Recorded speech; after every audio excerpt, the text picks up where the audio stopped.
Squid game season 1 episode number 4। Episode number 4 की शुरुआत होती है सभी पार्टिसिपेंट्स के साथ।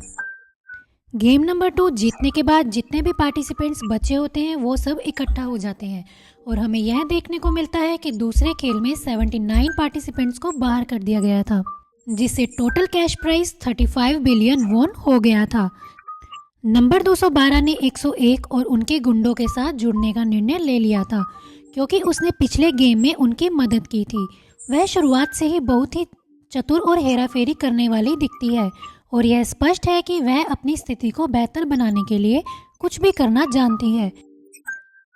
लंच टाइम के दौरान जब सभी प्लेयर्स में लंच दिया जा रहा था तभी प्लेयर नंबर 101 और उनके गुंडे दूसरी बार लाइन में लगकर दोबारा खाना ले लेते हैं, जिसकी वजह से 5 पार्टिसिपेंट्स को खाना नहीं मिल पाता है।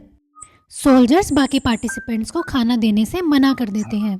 गार्ड्स को इस बात से कोई फर्क नहीं पड़ता था कि किसी भी पार्टिसिपेंट्स ने खाना 2 बार लिया है या 1 बार।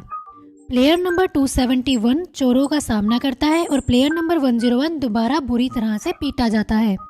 अगले सीन में हम देख सकते हैं कि स्क्विड गेम्स में काम कर रहे कुछ गार्ड्स गैर कानूनी तरीके से स्क्विड गेम्स के पार्टिसिपेंट्स की ऑर्गन्स की तस्करी कर रहे थे और उसे बेचकर पैसे कमा रहे थे, जिसमें प्लेयर नंबर 111 भी शामिल होता है। गार्ड्स गुपचुप तरीके से अगले खेल के बारे में प्लेयर नंबर 111 को पहले ही जानकारी दे देते थे। वो सब यह भी बताते हैं कि भोजन की कमी के बारे में कुछ नहीं किया गया था ताकि पार्टिसिपेंट्स के बीच में लड़ाई हो जाए और लड़ाई होने की वजह से कुछ पार्टिसिपेंट्स मारे जाएं। प्लेयर नंबर 111 और 101 उसके गुंडों के साथ मिल जाता है और बताता है कि वह एक डॉक्टर है और उसे अगले खेल के बारे में भी सब कुछ पता है। मुझे यह दिलचस्प लगा कि अगले खेल की जानकारी होने से वह कमरे का सबसे महत्वपूर्ण आदमी बन गया था। जैसा कि अनुमान था, एक क्रूर और खून खराबे वाली लड़ाई छिड़ जाती है। जब लाइट्स बंद होती है, नंबर 101 के गुंडे साइबियोक का पीछा करते हैं, लेकिन वह जीहुन और उसकी टीम द्वारा बचा ली जाती है। लड़ाई तब खत्म होती है जब बुजुर्ग आदमी चिल्लाकर सबको रुकने के लिए बोलता है। सभी गार्ड्स पूरे समय पर स्टैंड बाय पर थे, आदेश का इंतजार कर रहे थे कि वे लड़ाई को रोकने के लिए कदम बढ़ाएं। झगड़े के बाद समूह एक दूसरे के नाम बताते हैं ताकि एक दूसरे पर विश्वास बढ़ सके।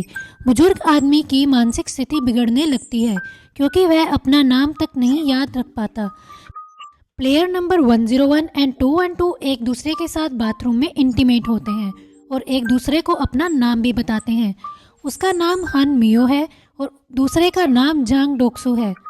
वह उसे वादा करने के लिए कहती है कि वह अंत तक उसके साथ रहेगा और अगर वह उसे धोखा देता है तो वह उसे मार डालने की कसम खाती है, जो वह अगले गेम में करता है। अब तक सिर्फ 80 पार्टिसिपेंट्स बच गए हैं और उन्हें 10 के ग्रुप में टीम बनाने के लिए कहा जाता है, लेकिन डोक्सू मियो को इसलिए छोड़ देता है क्योंकि वह एक महिला है। वह जीहुन और साइबियोक के साथ मिल जाती है और एक युवा लड़की को जोड़कर अपनी टीम में 3 महिलाएं और एक बुजुर्ग आदमी शामिल कर लेती है। यह उनके लिए एक बड़ा नुकसान साबित होता है क्योंकि हम पता लगाते हैं कि तीसरा खेल टग ऑफ वॉर था। डोक्सू को इस बारे में पहले से ही डॉक्टर के कारण पता था और उसने यह डिसाइड कर लिया था कि उसकी टीम में सबसे मजबूत ही आदमी रखे जाए। यह खेल 2 प्लेटफॉर्म्स के ऊपर खेला जाता है और अगर वे हारते हैं तो पूरी हारने वाली टीम अपनी जान गंवा देती है। डोक्सू की टीम बड़ी ही आसानी से दूसरी टीम को हरा देती है और अपनी चुनौती जीत जाती है। जीहुन की टीम अगली बारी में होती है और स्पष्ट रूप से एक बड़े नुकसान में होती है। बुजुर्ग आदमी को याद आता है कि बचपन में यह टग ऑफ वॉर कई बार जीत चुका था।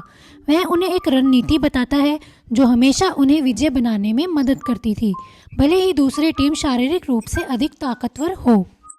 और इसी सस्पेंस के साथ एपिसोड नंबर 4 एंड हो जाता है।